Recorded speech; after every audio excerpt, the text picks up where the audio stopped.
And I'd like to say that Abe Hoffman has been the sheriff of Westerners. He's been the editor of the Branding Iron, which Johnny now is doing. He has been a writer of many things, including this latest keepsake. He's written articles. He has made numerous contributions to Westerners and to academia in general. He's been a great teacher. And more importantly than anything, Abe Hoffman is a great guy. I really sincerely say that. He is friendly, helpful, kind, willing to do things to encourage people. And to tell you the truth, I like the guy a whole lot. Okay. And so I want to introduce him this way because his talk is going to be interesting because anything he talks about is interesting. Anything he does has my attention. The name of his talk is another look at the Llano del Rio colony, which is about California's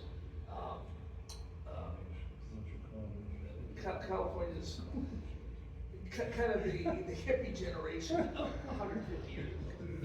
That's not right. Here's Abe to correct everything I just said.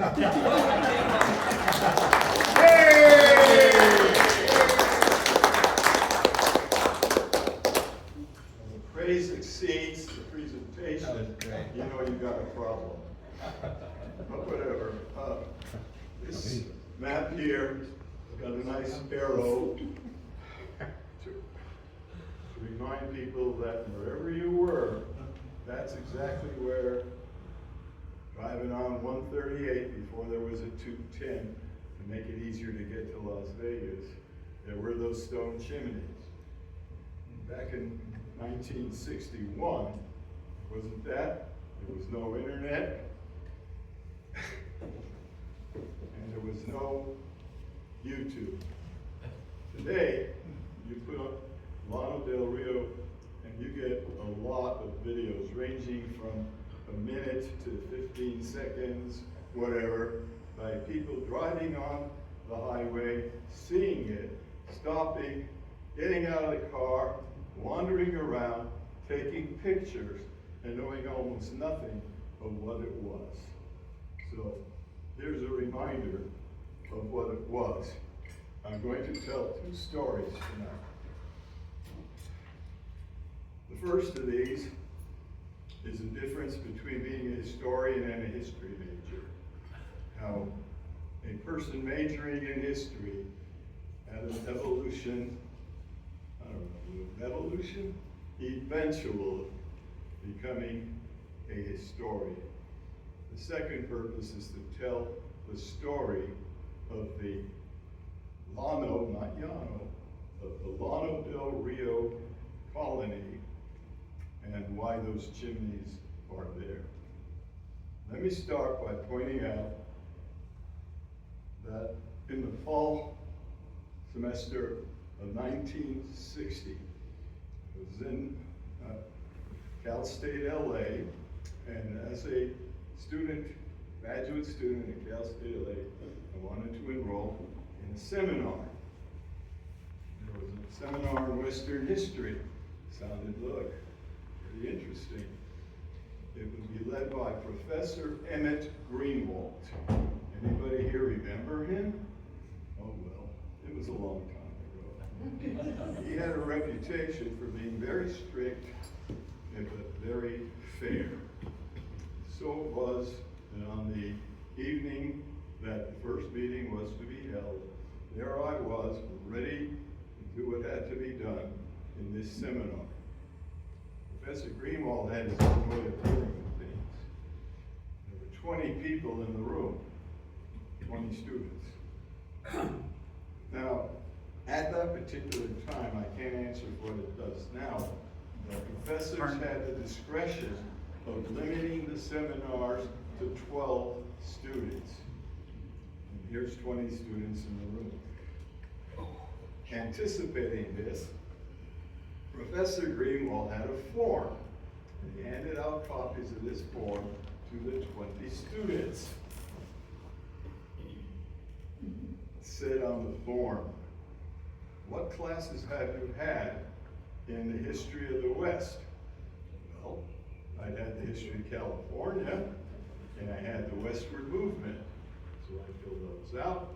He collected the forms, and he started going through them one by one. And it sounded something like this. Mr. Jones, you haven't had history of California. You don't have the prerequisite to take the seminar. Mr. Smith, you haven't had the westward movement or history of California. You're not, you don't have the prerequisites to take this seminar. And before you knew it, the 20 students was down to 12. Now, some of those students who were rejected actually had enrolled.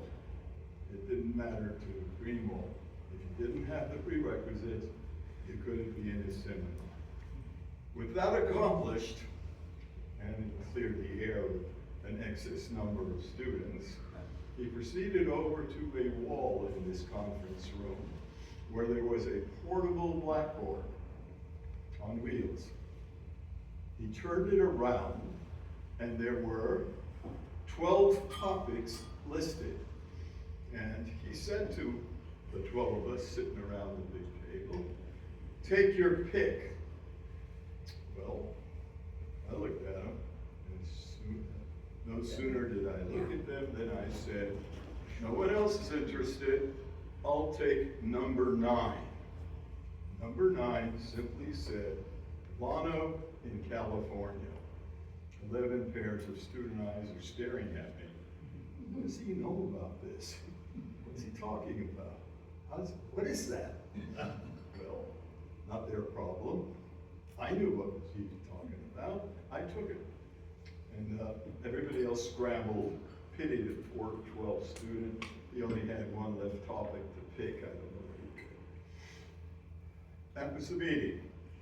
As we left the meeting, saying, come back next week, he stopped me. He said, I'd like to ask you a question.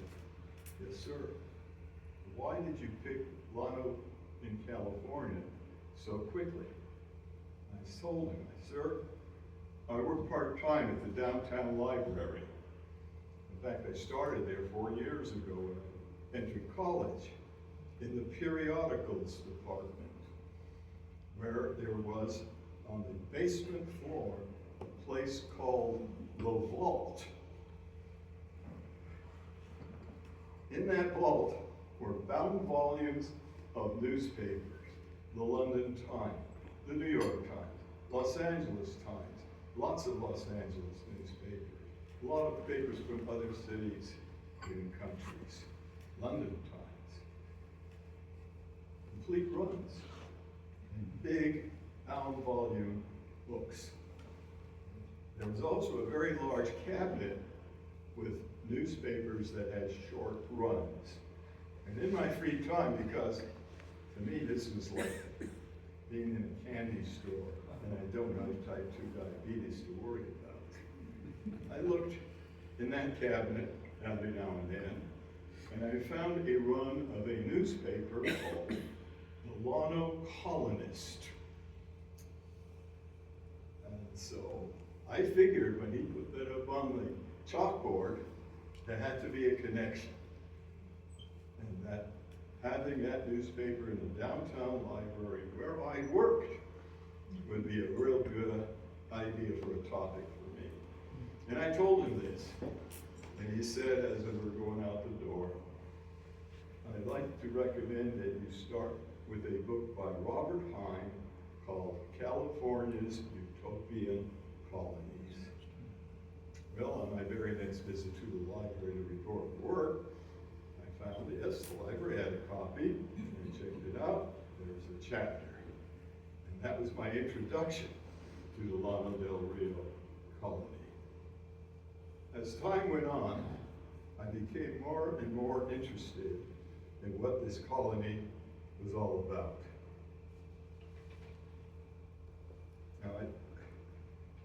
get to it. Enough of my autobiography. Next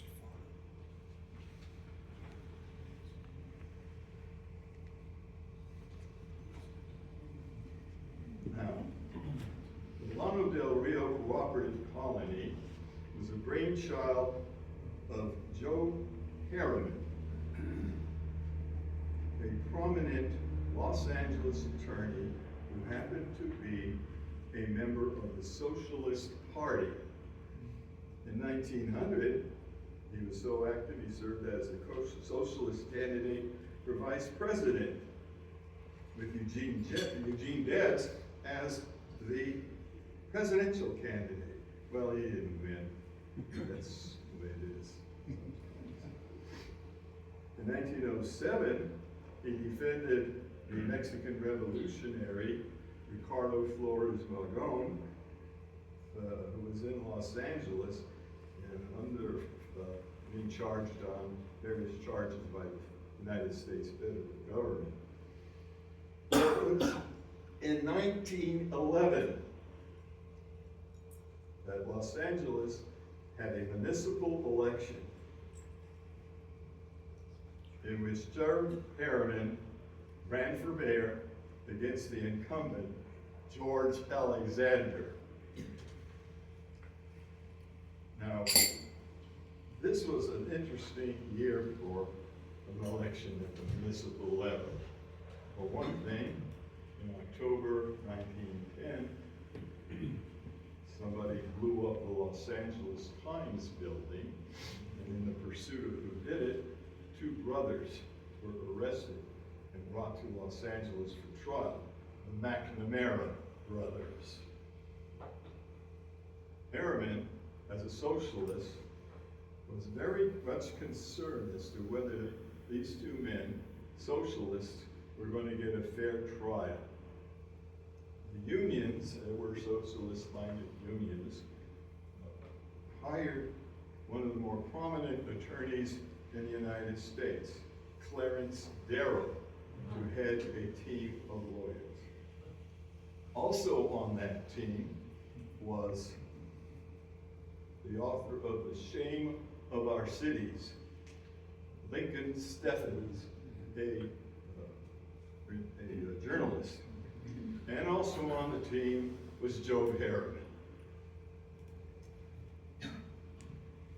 Now, Harriman always believed that the McNamara brothers were innocent, and he said so in his campaign.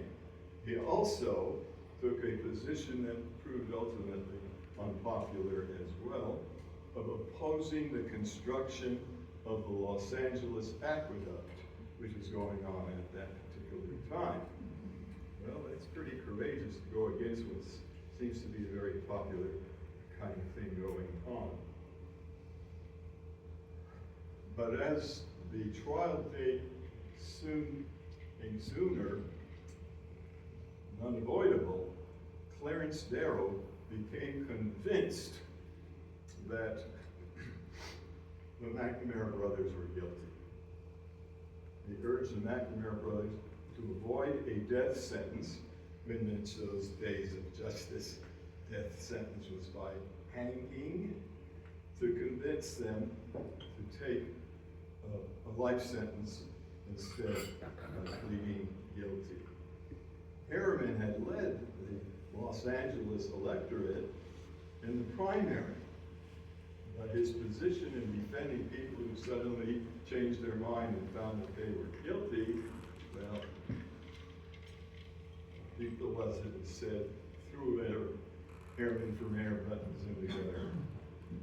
Well, Harriman tried again in 1913 running for mayor, but that didn't get very far. And then he had another idea. His other idea was really very interesting. What he was going to do was leave Los Angeles, find a place where, it's not coming through. Oh, is that wine? Yeah. Vodka? Yeah, cheers. Yeah, white find a place where he could establish a utopian socialist colony away from the evils of a corrupt Los Angeles.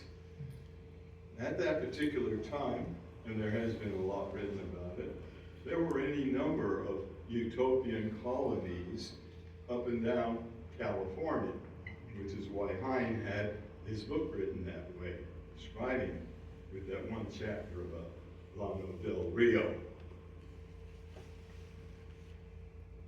So what he did was kind of interesting for a socialist.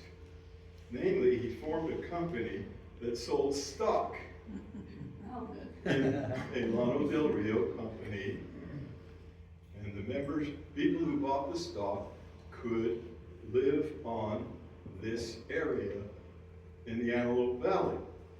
It sounded pretty good. And in fact, it sounded a little too good.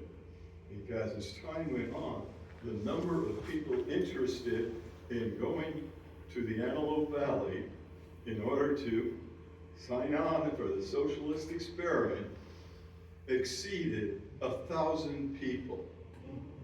Now, for anybody driving on Highway 138 today and seeing those stone chimneys and even getting out and walking around, you have to marvel at the ruins. There are stone chimneys, stone walls, things like that. But unless you know the background to this colony, well, you're just wandering around something that looks kind of interesting. Well, the problem here was that he made a mistake in terms of finding a reliable water supply. With that large number of people, with a number of them disaffected by Harriman's leadership, finally Harriman found that there's just no way he could continue the colony there, particularly because there was no water to irrigate crops that they were trying to grow. So in 1918, after 4 years, he gave it up and moved the colony to a place in Louisiana, where it died a slow death, including the death of Harriman of tuberculosis in about 1925. In brief, and that is very brief, this is the background besides what's going on out there at Llano del Rio. The construction that was done there stayed for years. Wooden buildings decayed. There were a lot of tents. There's photographs showing the tent city. And all in all, it became a relic of the past. But not to me. I'm studying this thing. Now, for a graduate student at Cal State LA, I was acquainted, shall we say, with some other history students, and as often as not, we could get together around a table in the brand new student union's cafeteria.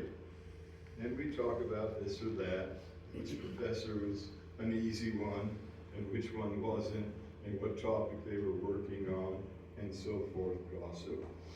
And I happened to mention that I was doing a research paper under Greenwald's direction, at which point everybody went, oh God, Greenwald, poor guy. And I said, well, I'm working on this paper regarding the Llano del Rio cooperative utopian socialist colony. Now, one of the guys sitting at the same table with whom I had an acquaintance 10 years earlier when we went to the same summer camp together, he's sitting there. I knew him, but only as an acquaintance, and he said, oh, my father spent his childhood on Llano del Rio. My response was, yeah, right, and my father's the King of England. No, he says, no, really, really. And he grew up, yeah, he had several siblings, and they were there. My grandfather photographer there. What? Yeah. He invited me to his home. We all lived at home in those days without being embarrassed about it. We all lived at home. Home for him was City Terrace, not far from where I lived. So it was no big deal to go visit with Nathan Elkins, father with Paul Elkins, who was the fellow student. And he started telling me stories of his childhood that were not in Robert Hines' California's Utopian Colonies book. He said, that Elkins also said, Mr. Elkins said, would you like to meet my mother? Yeah. His mother, Ida Elkins, was 90 years old, sitting in the back bedroom. I visited with her. She had some things to say. I wrote stuff down. I had some names that had been mentioned in Hines' chapter on Llano del Rio. I went and interviewed these people. They were in the phone directory. Who remembers phone books? But they were there, a couple of them. One of them in poor health. But he saw me, he accepted me to visit with him, and I had a nice conversation with him. Not too soon, because I read in the newspaper that 10 days later he died. So I came up with a really solid research paper. And so on the last days of the semester, when it was time to turn in our papers, I turned mine in along with everybody else. Everybody else consisted of me and 3 other students. The other 8 had given it up. It's not that Greenwald was so difficult. I think it was the challenge of a graduate student having to work very hard and trying to make some sense out of some original interest without plagiarism. Oh yeah, there's that. At the first meeting, Professor Greenwald had a bunch of folders with term papers in them. He said, these are examples of students who have committed plagiarism in my seminar. And he opened them up, handed them around. Where our student had copied from some source, word for word, he underlined it in red. I remember strikingly one particular paper, almost every line in 25 or so pages was red. And this is before the ability to use artificial intelligence or whatever students are trying to cheat with today. I can tell you this, it scared the hell out of me. I said, I'm not going to cheat on this. There's no way, I'm not going to copy anything. I will have endnotes and I will do the right thing. So he accepted it. Next week, the last class meeting of the semester, he returned the term papers to the 4 of us. And all 4 of us got A's.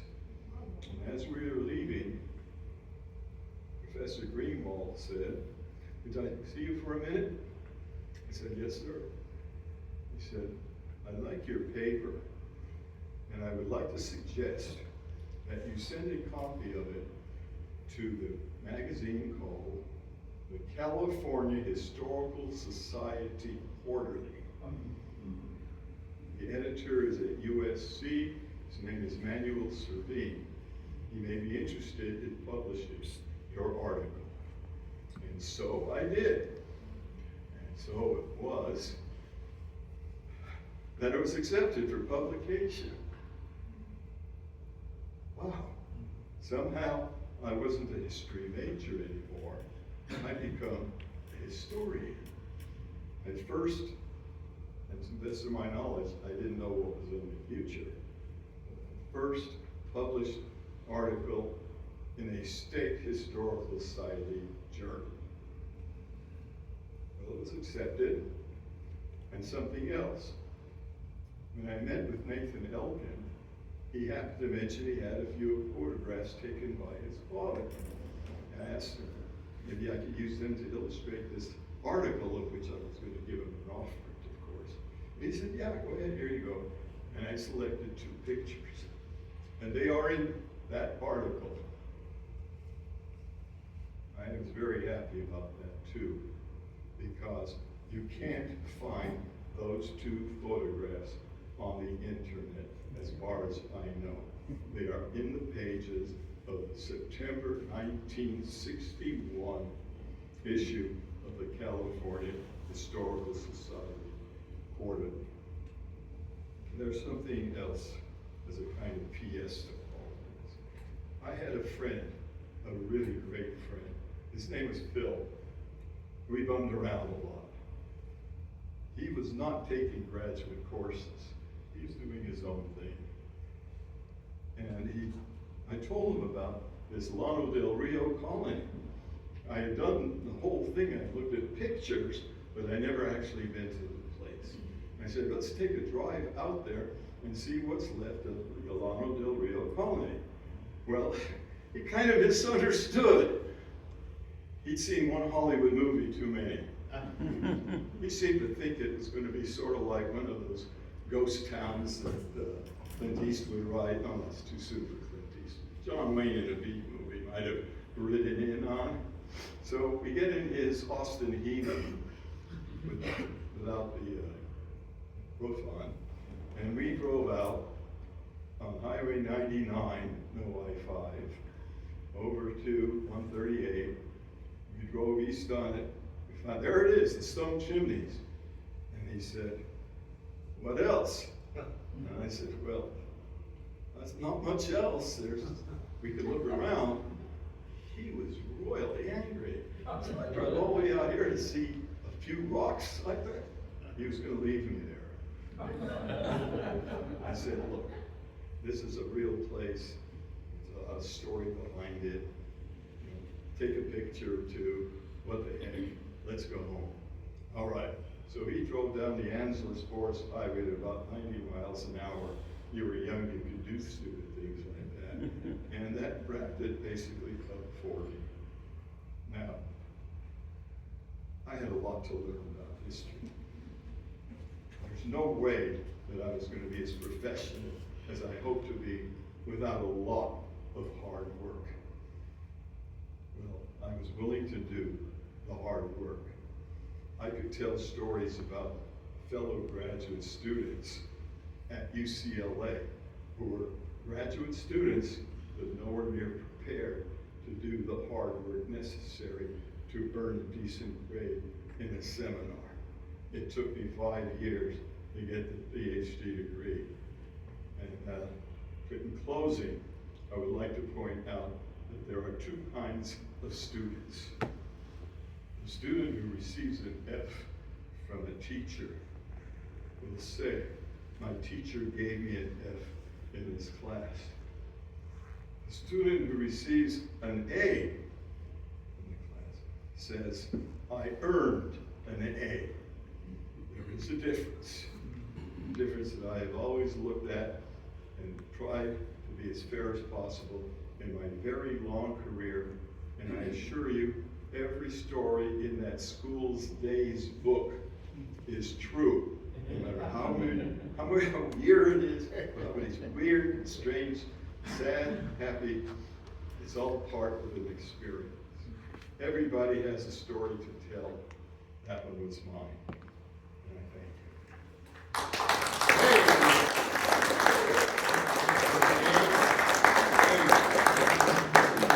you. Harriman in the I want to save those pictures for the artist. Okay? Brian did some pretty good work of finding on the internet photographs of scenes from Llano del Rio. However, those photographs, I'm sorry to say, they're out there. But my 2 pictures that were in the article, they're not out there. But what the heck? Anytime anybody wants to do something, okay. Just make sure if you're going out to see the chimneys, you know something of the history. I got a question. I got a question. Cheers. So, So I read the article in Robert Hines' book, California Utopian Colonies, and I don't know, but it struck me that it was kind of like a precursor to the hippie communes. But you say no? I'm sorry, I didn't get this. I said that the, Among other problems, I had a hearing problem. Okay. So let's try it again. I- Who is asking? I- Go ahead, Bill. so I'm wondering, I read the article on California utopian colonies in Hines' book on this colony, and it struck me that this colony was just like a precursor to the hippie colony, hippie communes of later years. It's a bunch of people getting together thinking that they're gonna live a socialistic life, and they've got everything together on the land. Wouldn't you agree? I would disagree. I don't see it as a hippie colony. That's a word for a later generation I know. of people, Yeah. because there are too many people who are on the land at Llano del Rio who are families, men, women, and children, who either lived in tents or were building cabins, who wanted to work and ultimately were defeated by the circumstances around them, particularly the lack of water and the inability to grow their own food. But that's not goals of hippies. I have generally a somewhat negative view of hippies, particularly the men, who expected women to do all the work. At least that seems the way how it seemed to me. So, no, I don't go with the hippie idea. Okay. It's not the right generation. Okay, let me, are there any other questions for Abe? Yeah. Wait, Abe, you use this. Didn't Joe Scott have a big play in that deal with the McNamara brothers? Use the- I didn't hear you. Didn't Joe Scott have a big role in the McNamara brothers case? Who? Joseph Scott. Oh, I don't know. I haven't studied the McNamara case that big, but I do know that there were a lot of lawyers arguing, you know, what happened that goes on. Was he prosecution? Probably, not the defense. Right. Okay. What? Abe, you got some more questions? I don't see too well. Yeah, Abe, what was the maximum number of people that ever lived there at its height, and what sort of things did they do? You're asking the maximum number of people that? Right, at the height, and what did they do to sustain themselves? I Just can't hear most of agriculture? what you're saying. You What? have to really, What was the maximum number of people who lived at the colony, and what did they do to sustain themselves? That was the what question. they're doing, well, let's put it this way. There's a testimony given by some of the residents saying that for days they lived on carrots, raw carrots, or maybe they cooked them. They were really short on food because of the large number of people who showed up there who are not necessarily interested in socialism, but the idea of just living apart from LA seemed like a good idea to them, but ultimately it was not sustainable. Carlo? Way in the back. Yeah, Oh, are boy. these foundations protected with a historical monument? Are the remaining ruins protected historical monuments? I don't know. Maybe, should be. The but- answer is no. What? I did an archaeological survey out there about 25 years ago. It is not protected. It is not a monument. It is constantly under threat, okay, let's put it that way. And local folks are very eager to protect it and preserve it, and yet every few years, another project comes up and gets defeated, usually by the county. Okay? So it's constantly under attack, but once again, there was no water there in 1914. There is still no water there today. So that is its best defense, really. If you look at the videos on YouTube, it can be very frustrating because people are getting out of the car, they're walking around all over the place. If they see something interesting, they'll take it. Yeah. There's no protection. Standard California theft. Are there any other questions for Abe? Let's call it a Russ? What? He has another question. Okay. Just one, I know the idea of utopianism, but again, what was the purpose of their moving there? Was it simply to be independent, self-sustaining from the rest of the world, so to speak? And also, do we know, are there any people who live in that small town of Llano today who may be descendants from that? If there are any ranches or farms, they have water. It's pretty much of a semi-desert area. As far as Long Range is concerned, when I was doing the research, I met a man named Walter Millsap, who's in the phone book. Thank you for that reference, Robert Hine. And we had quite a nice discussion, which I tape recorded. He still believed in the socialist concept. He was dyed in the wool in 1960s as a socialist in the line of Eugene Debs. That was a long time to have that view. But he did. He had magazines strewn all over his place. He lived at Imperial Highway and Vermont Avenue. And the best I could say to describe what it looked like, he lived in a shack full of socialist literature. So that's it. I got one comment. Abe mentioned this is just one of many socialist experiments all up and down the West Coast. And another one, we're gonna now do point counterpoint. Dillonwood Mill in Tulare County was a utopian colony.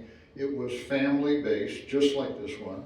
Not a bunch of single men, but people are taking their families there. But they were gonna support themselves through the lumber industry, and they made a go of it.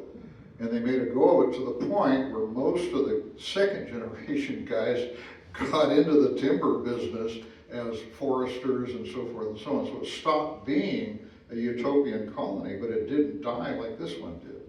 But because they latched on to an economic sort of a specialty that actually kept them going, kept them alive. And it lasted, whereas this one out in the middle of nowhere just died because of no water. So thank you very much, Abe, and the Corral has a plaque for you. And to thank you, and thank you very much, Abe.